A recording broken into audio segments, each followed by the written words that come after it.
except for Hanna. And please keep your microphones muted. Hanna. Well, hello, everyone. Thank you for the great introduction, and thank you for attending today.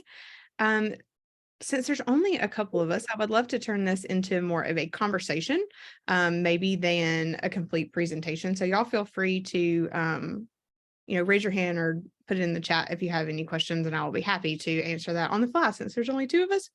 But today we're going to talk a little bit about academic continuity and how to use instructional technology to prepare for the next crisis. So the basis for the study and the research that I'm currently doing, I am from the University of Alabama, and we have had two large events that have affected our campus in the last 10 to 12 years. So the first one was April 27th, 2011, and you can see some pictures here. A large EF5 tornado came within a half-mile of campus, and it resulted in the early end to the spring 2011 semester. All of our finals had to move online, and we as an institution didn't really have a good way to do that. We have two different technology offices on campus. I'm the assistant director of one. We are the Office of Digital Education and Teaching Innovation, excuse me. We just changed names. So it's still hard to kind of get that out. Previously, the College of Continuing Studies, and we are responsible for all of Alabama's online courses. At the time in 2011, we were managing between 500 and 600 courses. We had lots of students that worked for us and one full-time person that manned the support center. Then when we had to move the rest of our 6,000 to 7,000 courses online for finals, we didn't have a plan in place to do that. And so the other technology office that handled all of the main campus courses at the time was only run by 3 full-time staff members. So they did not have the staff to move all of those finals online. So what happened was the provost ended up letting students choose whether they could take finals or not, and that helped reduce our workload. But we realized shortly after 2011, or April 27th, 2011, that wasn't a viable solution if something else happened. So you can see these pictures here. The top one was a Japanese restaurant that was in walking distance from campus. And then the bottom picture was the most popular Taco Bell and Smoothie King that was in walking distance from campus. And you can see those are completely annihilated. We were lucky in the fact that our campus infrastructure was not impacted. We did lose power and water for about 72 hours, but that was restored. We had no structural damage on campus. However, 53 people were killed within the city of Tuscaloosa, and then 6 of those people were UA students, and 5,300 buildings were destroyed. And you can see some of those there. So shortly after April 27th, 2011, we had a campus push to create academic continuity plans. And through this process, our learning management system and the different instructional technologies that we use kind of came into question.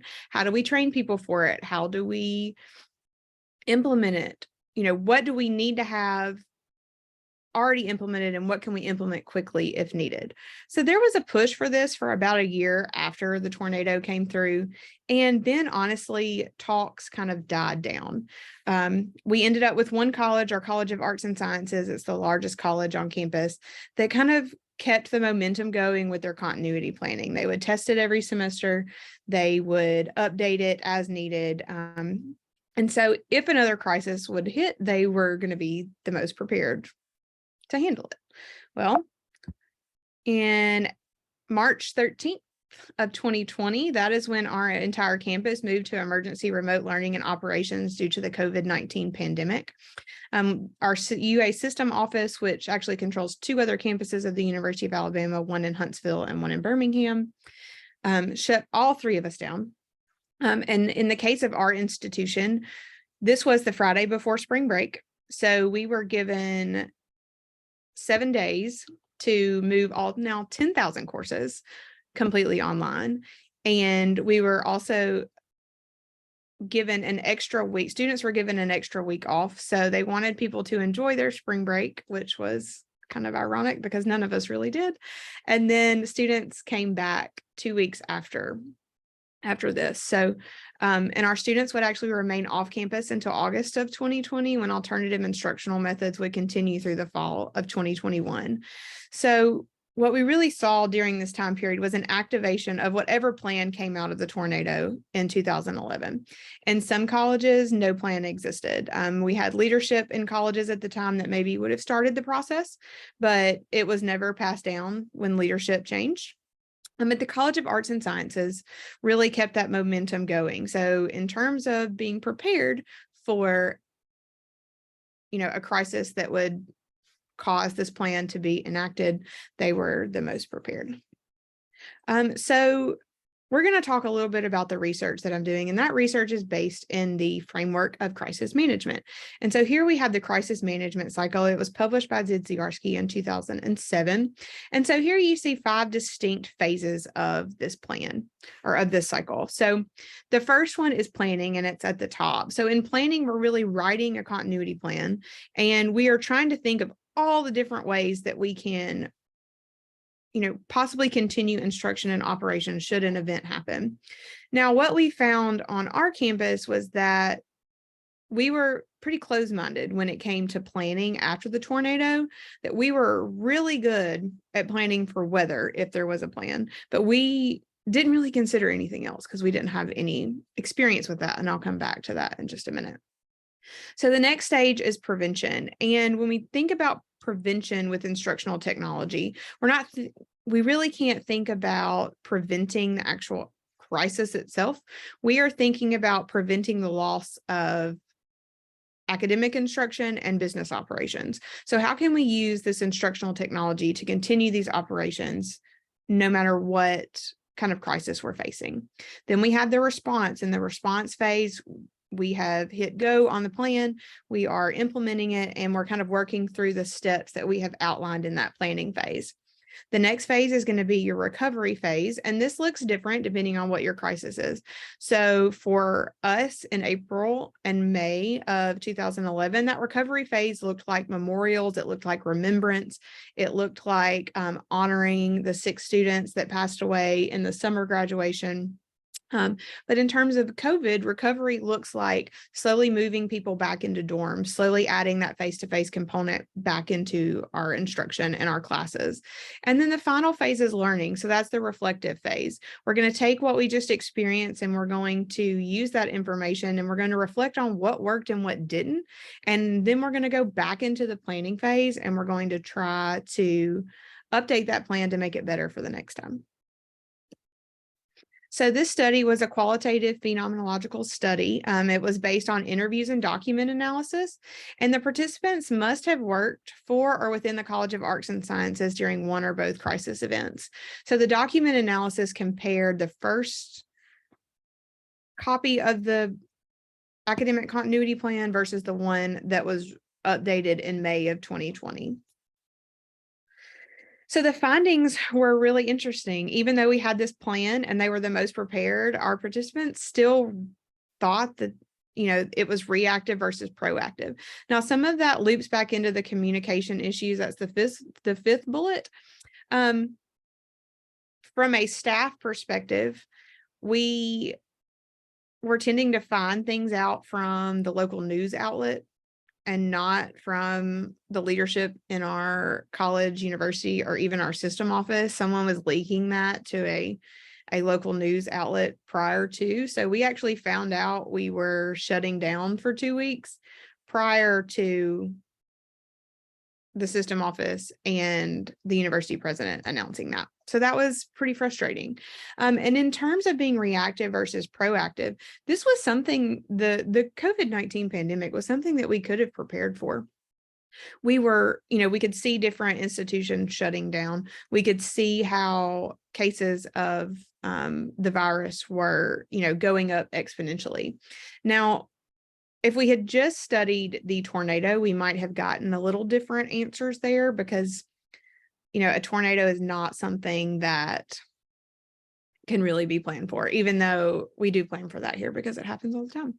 And then instructional technology implementation. So what we also found during the COVID-19 pandemic and that emergency shift was that our learning management system was not ready to handle all of that traffic. So not only were we trying to move content and, help instructors who traditionally taught face-to-face move that information into the online environment, our learning management system couldn't handle it. And so we had to work with our vendors to do that.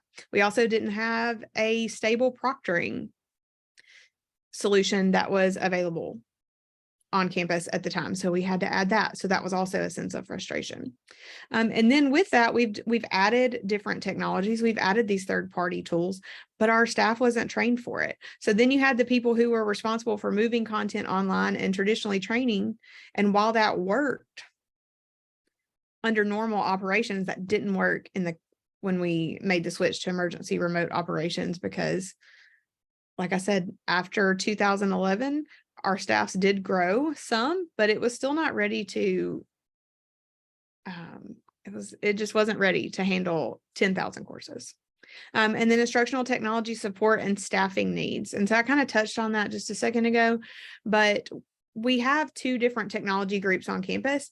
And so there's really no defining line as to who handles what once everything goes online. Traditionally, my office handles everything that is online under normal operations. There's another office that handles main campus courses, but what happened when those main campus courses move into the online space? How we ended up dividing that is the main campus group handled faculty issues and support, and my group handled student support.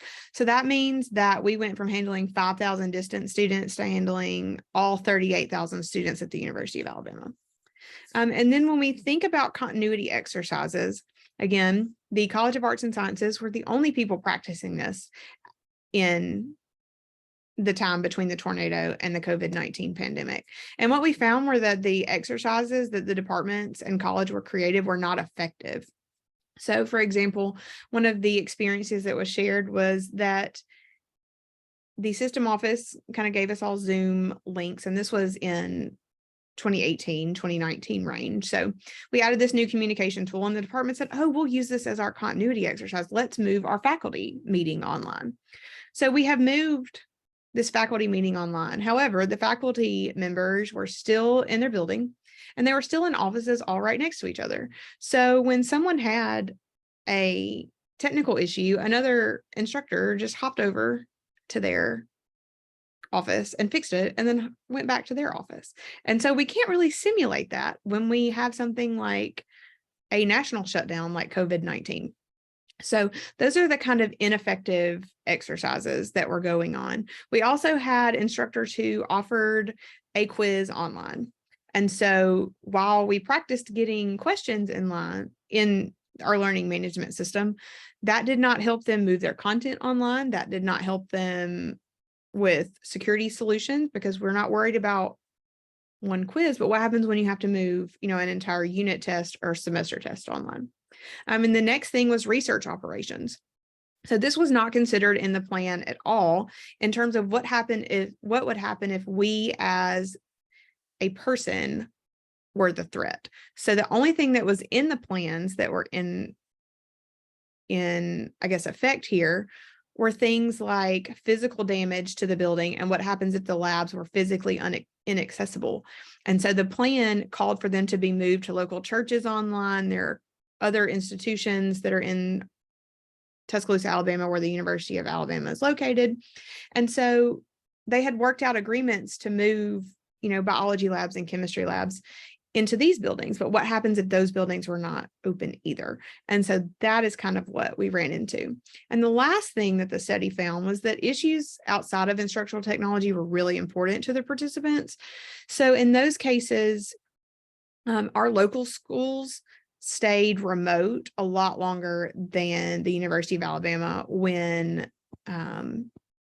we started to go back to what we considered normal operations. So we were brought back to the office before most of our kids were. And so there was a discrepancy there as to, am I supposed to go to work or do I have to stay home with my child? Children were not allowed in the building at the time because we were trying to limit visitors because we were trying to reopen. And so that presented an issue with working parents, people who took care of maybe elderly parents or elderly family members, or had significant others that might have health problems that would put them at risk. And so that was not considered in the plan, is what happens if your employee is able to come back to work and you recall them to work, but their situation prevents them from actually physically coming to the office. So with all of that information, here are the practical implications of the study and how to use technology to kind of help overcome some of those issues. So create a plan and make it detailed. So Ziziarski's crisis management cycle is a great place to start. The more detailed you can be with your plan, the better off you're going to be. So some other issues that have happened are not just weather related. So we can think about the way Tulane's medical school shut down when Hurricane Katrina hit in New Orleans. You can also look at Virginia Tech with their mass shooting event. And so when you're planning for different continuity events, really think broadly. What happens if it is a regional event like weather? What happens if it is an isolated event like a mass shooting on campus? But what happens if it's even more isolated to a specific building on campus? So the more detailed you can be, the better.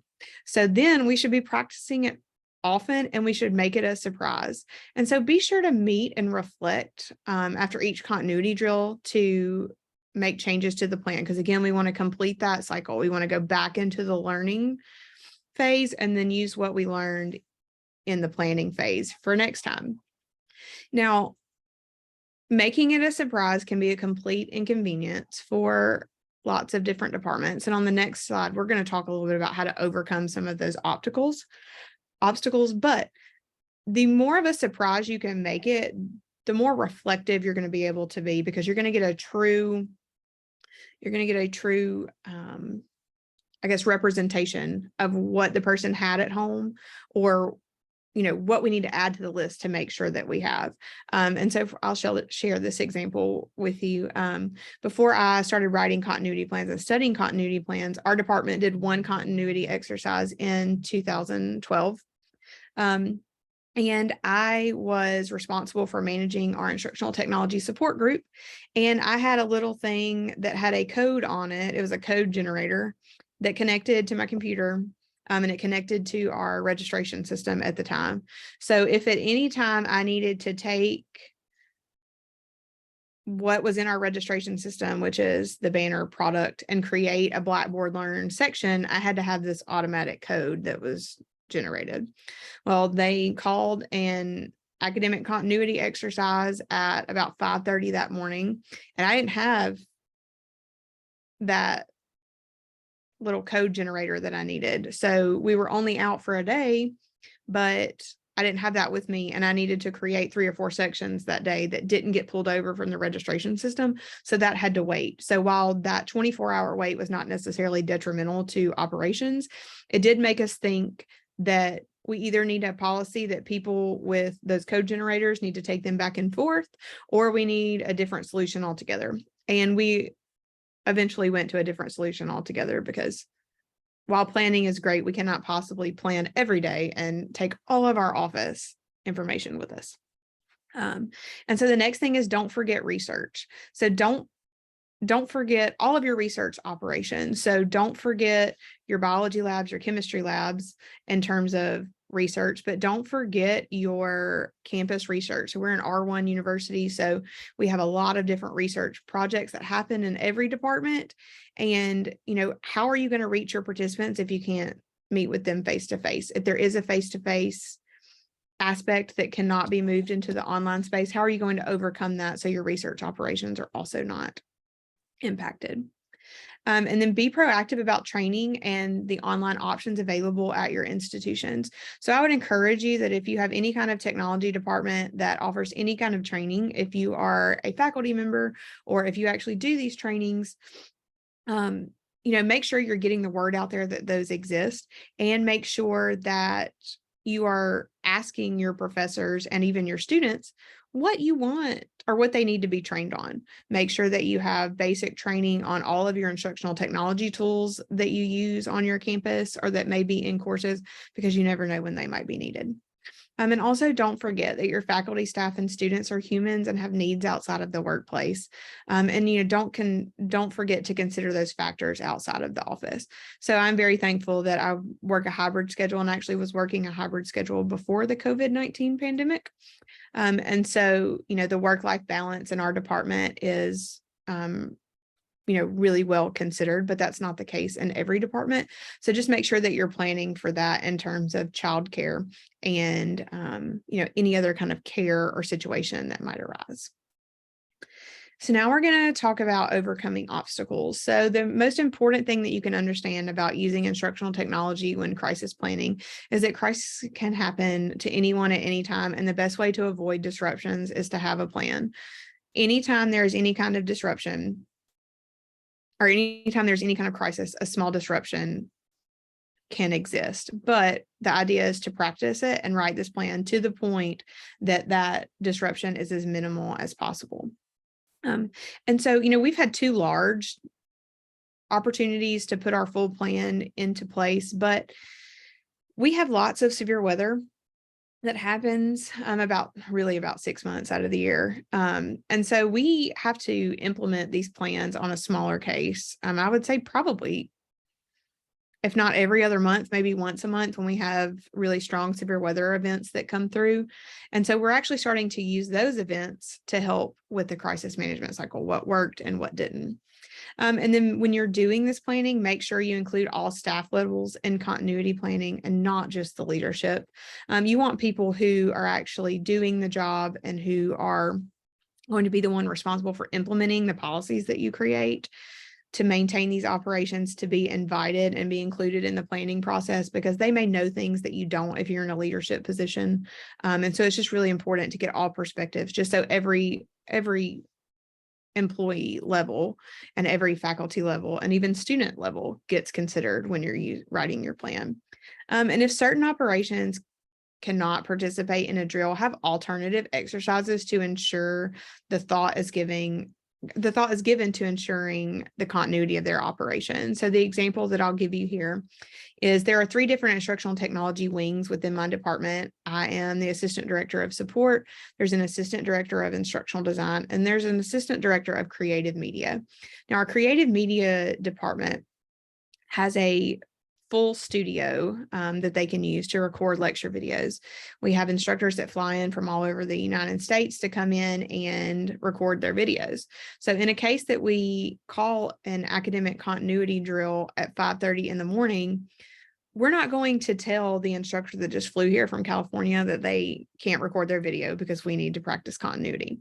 So what we do there is we have a worksheet that the supervisor, we do work on a reduced staff if possible, but we still let those recordings happen. And so what those employees do is they have a checklist and basically a little worksheet that they fill out throughout their day. So what technology did you use? What hardware did you use? What did you use in your room? And so all of that data is collected. So they are thinking about what they would need should they need to shut down for a long period of time. This was something that we hadn't planned for in 2020. And it was something that really hit us hard when it came to course creation, because that creative media department is responsible for recording all the lectures in our online courses. And so we had to really kind of scrounge and kind of spin our wheels to get to the point that we could function in that specific group. And so now we are working toward making sure that they are prepared to be functional in the case of the university shutting down again. So that's all I have for you today. Did anybody have any questions or, any insight into continuity that you would like to share?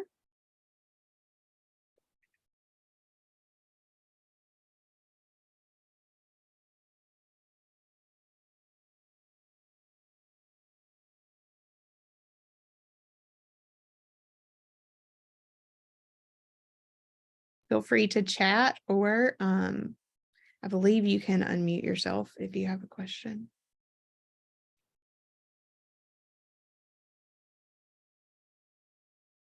Well, if we don't have any questions, I will put my contact information up here. My email is hhtinker@ua.edu. I would love to answer any questions that you have. If you have a scenario that you would like to, just get some collaboration on or to brainstorm with, I would love to help you with that. We have a question from Amy. Okay. We recently had a ransomware attack take down our network. Yeah, so that's also something that we luckily have not had to experience that, but that's also something that needs to be accounted for, because what happens if you can't get, access to your network? That's a whole different level of continuity.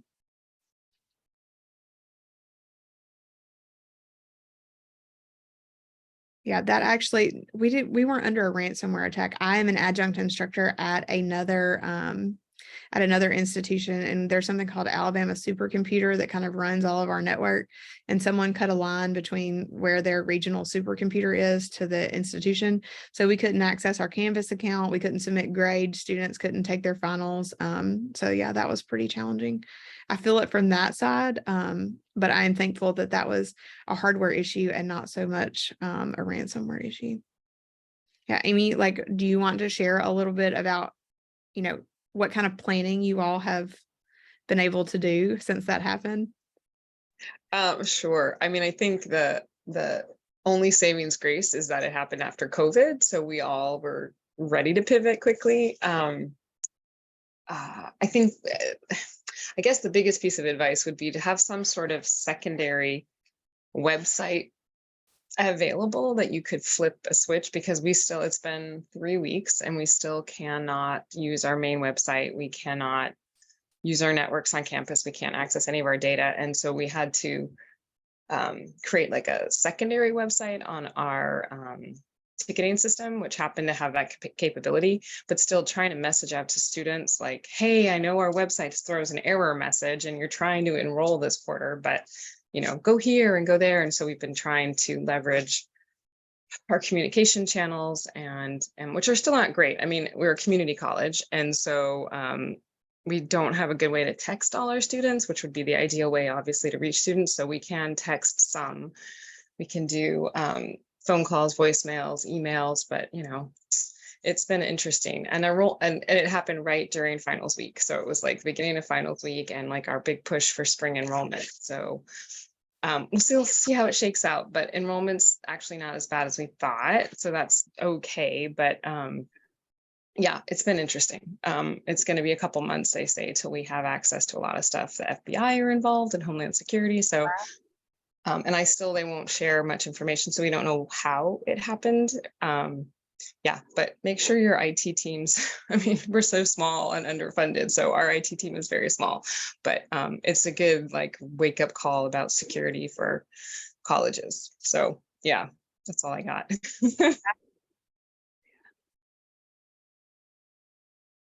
Josh or Shannon, did y'all have any questions?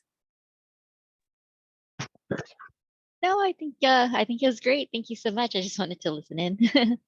Perfect. Well, thank y'all for coming. Again, my email is on the screen. If you think of anything afterwards, I would love to hear from you all. And Amy, great luck. Goodness. Good luck on getting everything back. And I hope everything works out.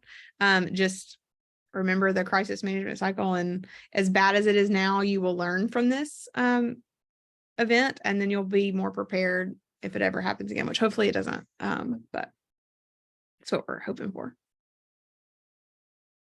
All right. Well, thank y'all so much. I hope you have a great day. Thanks, everyone. Don't forget to fill out the evaluation.